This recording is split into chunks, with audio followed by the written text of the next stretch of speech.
Now the official recipe calls for tan, but I find yellow works just as well. In terms of the thread color, he uses uni thread 8/0. This is Danville 6/0. He uses the turkey biot for both the antenna and the tail as well as the body. I tend to prefer Goose biot for the antenna and the tail. With the antenna,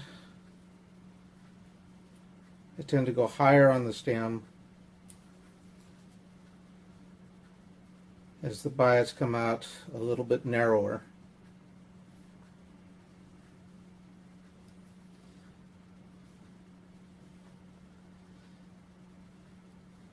You don't want your antenna to be too long, because remember, you're going to be tying your tippet in between, underneath them.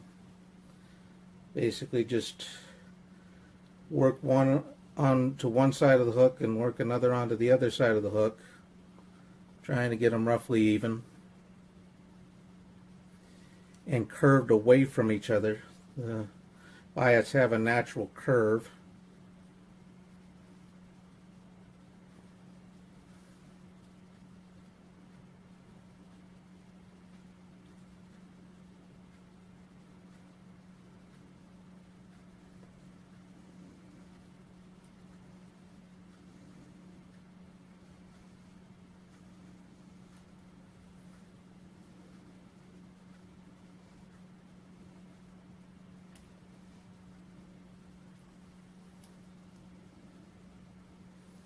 What a lot of people will do at this point, maybe even Mercer himself, is they'll just take and move the bead forward and start wrapping behind it. Well, I don't like that. I think it's just doesn't give as good, nice a finish effect, and it also tends to leave your thread vulnerable. So what I do is I put a whip finish on buildup underneath where the bead is going to be.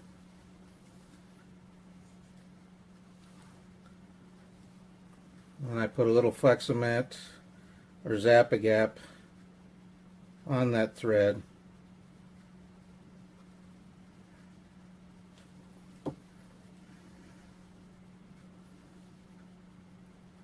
I'll push the bead over it.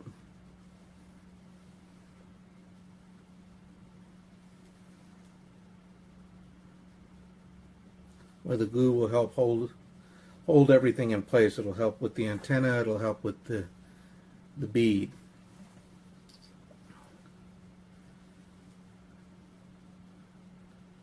And then I just start wrapping in behind, dressing the shank.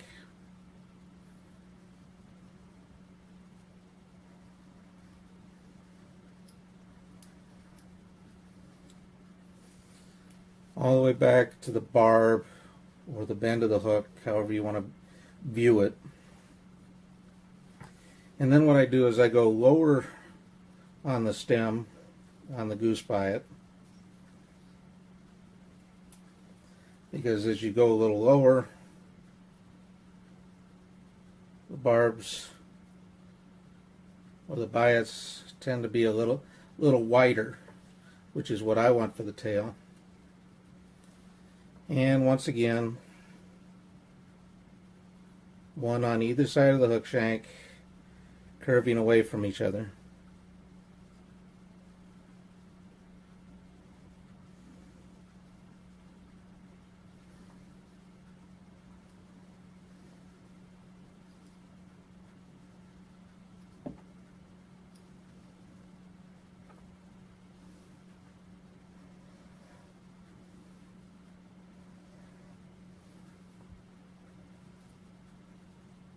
Now's the time. Don't think you're going to fix this later. If the biots, again, just like the antenna, you want them to be just about even with each other. They can be a little off if they have to be, but if you get them too far off, it's going to bug you. It's going to bother you. It's going to eat at you. You're going to try and fix it as you go along, and it's just not going to happen for you. So now is the time to get them arranged the way you want them, the length that you want them. You need to come up between them and get some thread in between the biot and the hook shank to kind of force it away. Because as you tie in your lead and you tie in the body, it will tend to push them back together a bit.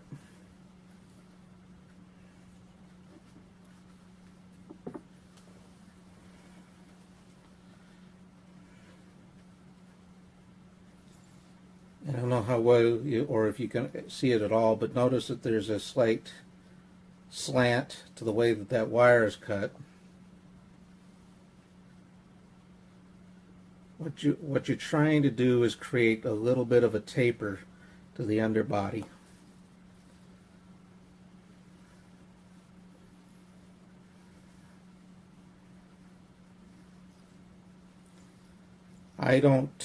When I tie these, I don't tend to play with this too much.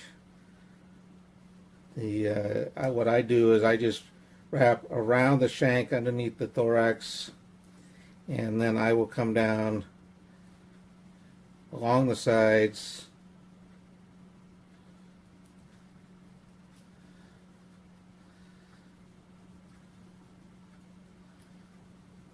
and just create a loop.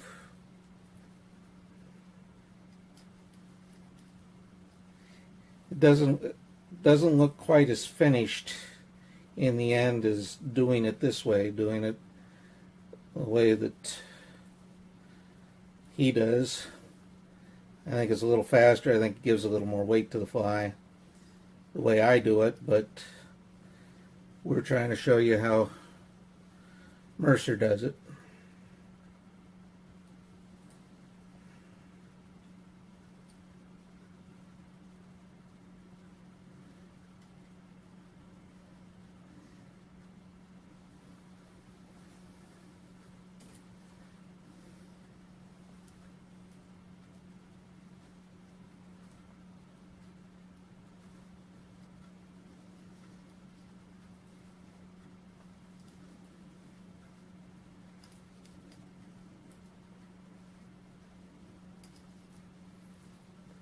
If the lead doesn't sit exactly on the sides as you're tying it in, don't worry about it at the moment. We can fix that. We can get it straightened out. The only thing you don't want is you don't want it sitting on top or on the bottom of the hook. You want it mostly on the side when you tie it in like this.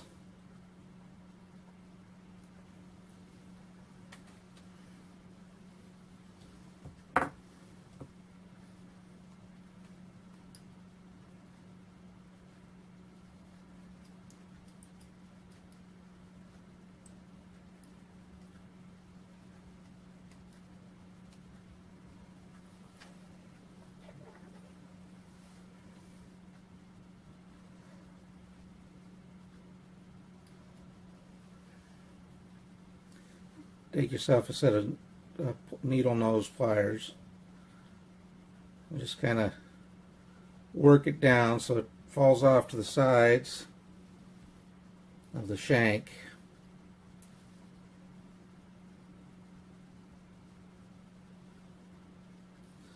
Sometimes you gotta kind of get in there and get a little pushy with it, but it'll go.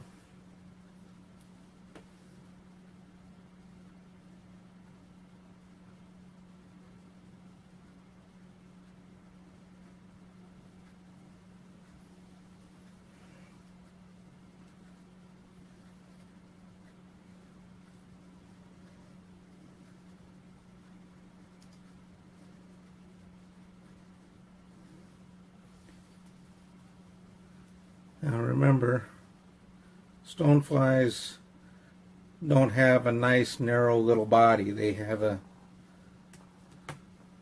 flat, broad body. And what you're after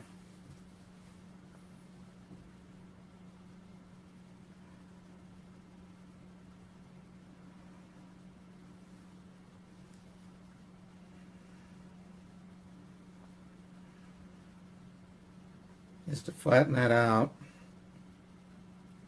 so that when you put the turkey biots on, it becomes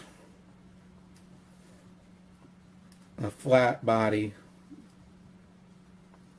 with a very, very slight taper. In fact, I personally think you can kind of live without the taper, at least to a large degree. But even the way I tie it, where half the lead is around the hook, circular around the hook shank, I still end up with a slight, very slight taper to how it comes out.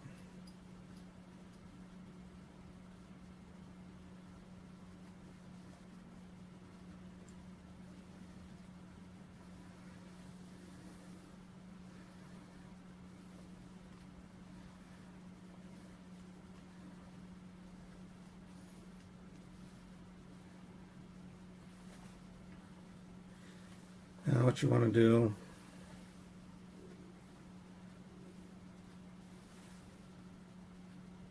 you can use Zap-A-Gap, Mercer uses Flex Cement that all down.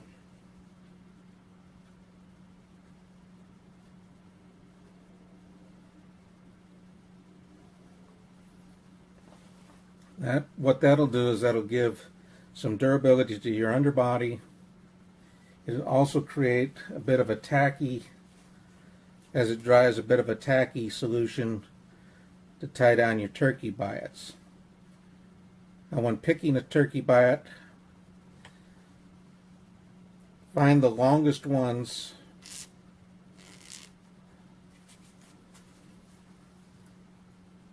and use those. The biggest mistake I see people make when tying in the body, well, there's actually two.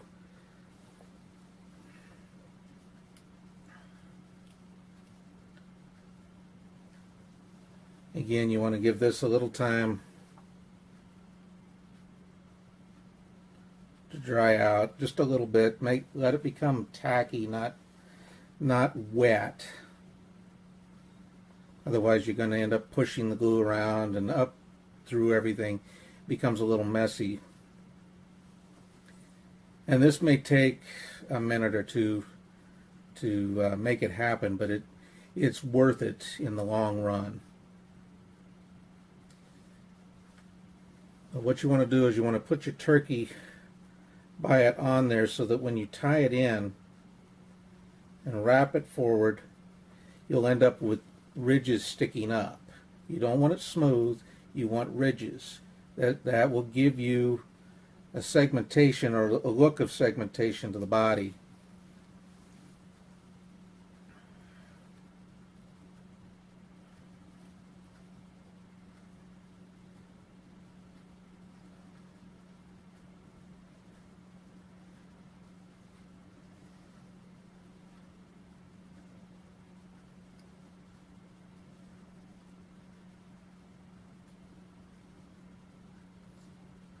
Yeah, even when you lose control, that Flex Cement helps hold it down and keep it in place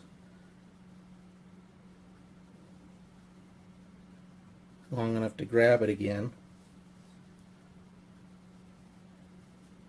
Now this is the second mistake that I see people make. You notice that that's one biot, and we don't even seem to be halfway done. I watch people try and stretch one of these biots out to cover the whole abdomen. You don't want to do that. What'll happen is on a size 12, I'll usually take 2 biots. This happens to be a size 8, so it's probably going to take 3 biots to do it. But you want to take as many as you need.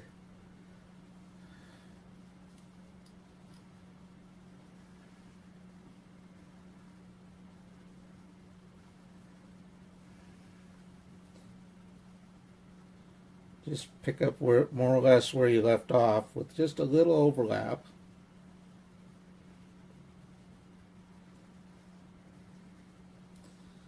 With the previous one. And start working your way forward again.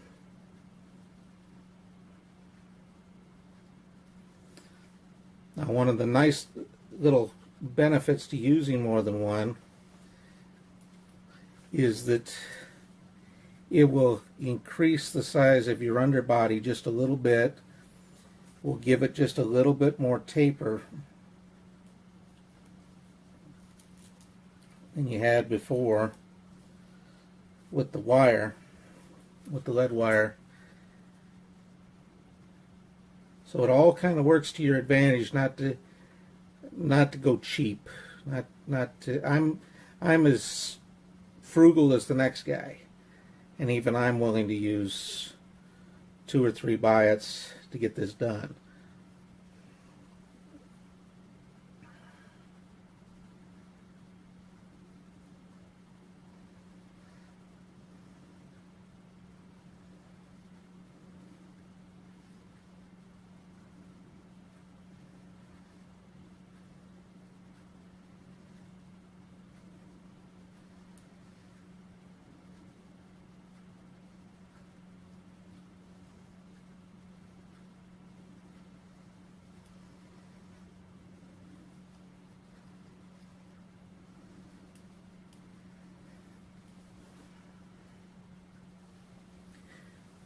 Now notice the slight taper.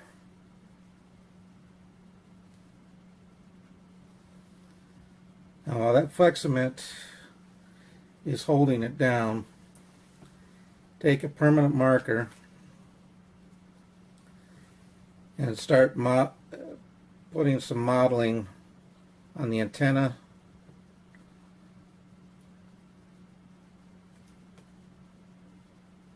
on the tail,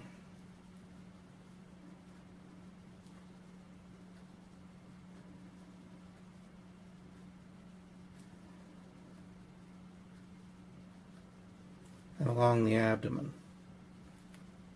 You don't have to touch it very hard. That turkey just seems to absorb it. Make sure you get both the top and the bottom.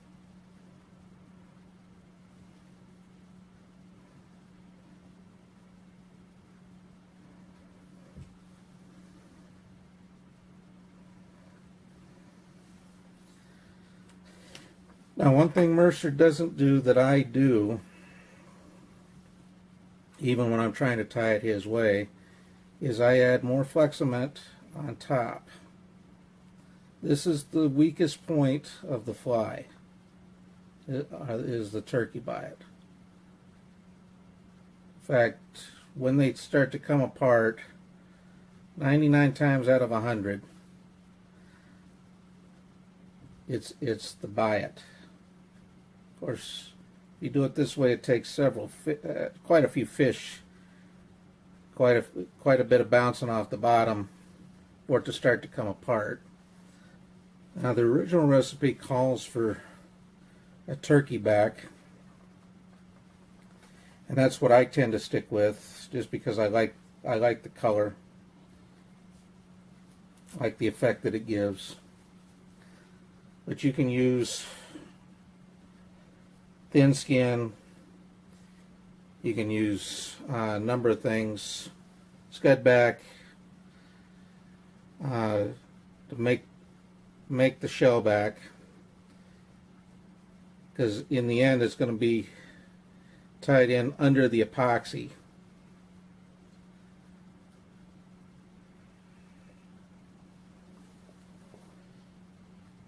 When you take your hand feather, notice that it has a natural downward curve. Turn that upside down. Move to the back.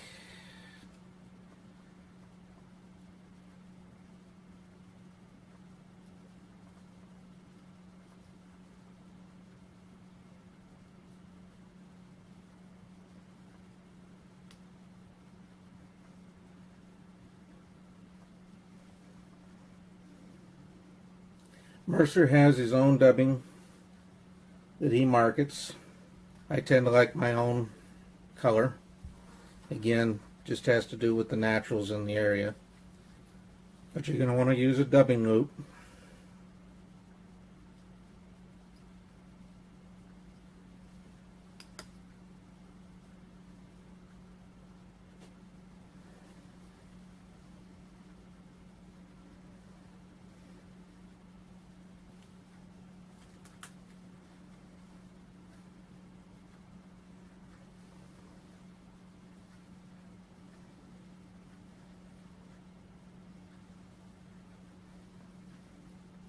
How far do you go back? Well,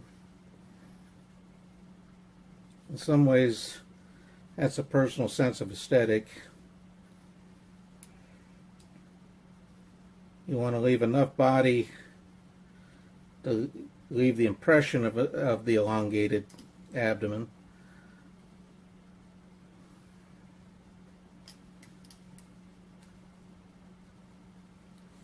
And you're not going to be coming all the way to the bead at this point. What you want to do is you want to leave yourself a little room up here for where I'm cutting. Leave yourself a little room in here because you're going to be tying in a collar after you put the epoxy back on. Now fold this forward and then brush fibers back so that they come down on either side of the thorax.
Just put in a small whip finish,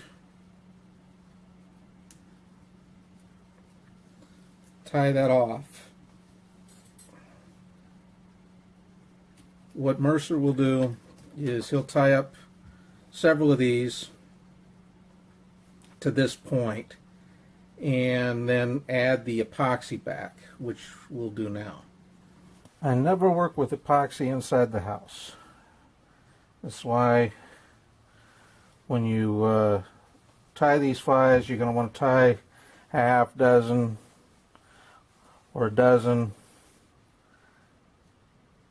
Find the finishing spot or almost finished spot before you tie in the collar. Then bring it out into the garage or take it outside and mix up your epoxy.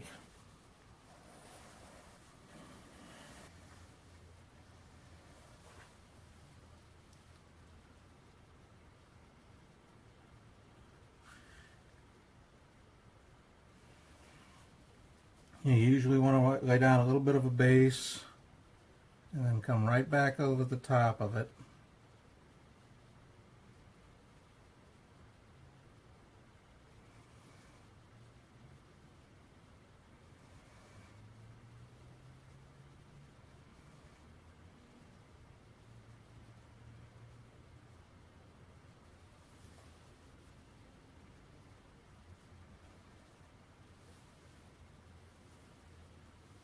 Once the epoxy back's had an opportunity to harden, come back, tie in your thread,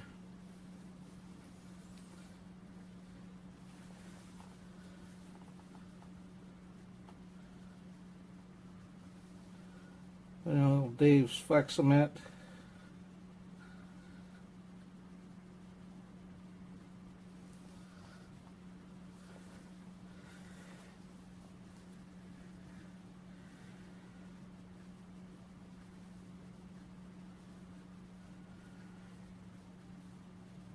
And then dub in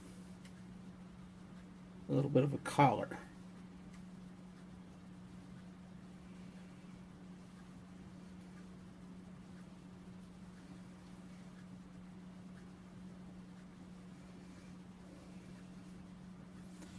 You want it to blend with the rest of the thorax.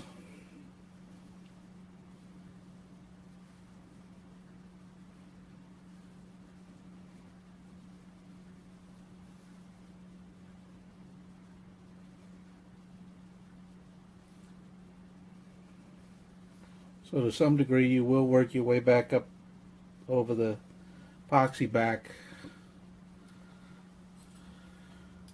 a little bit. Epoxy back should look like it's just flowing right into the collar itself.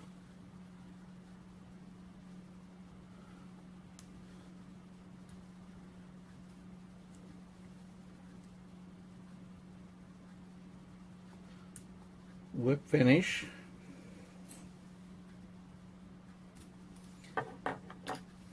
Then take a dubbing brush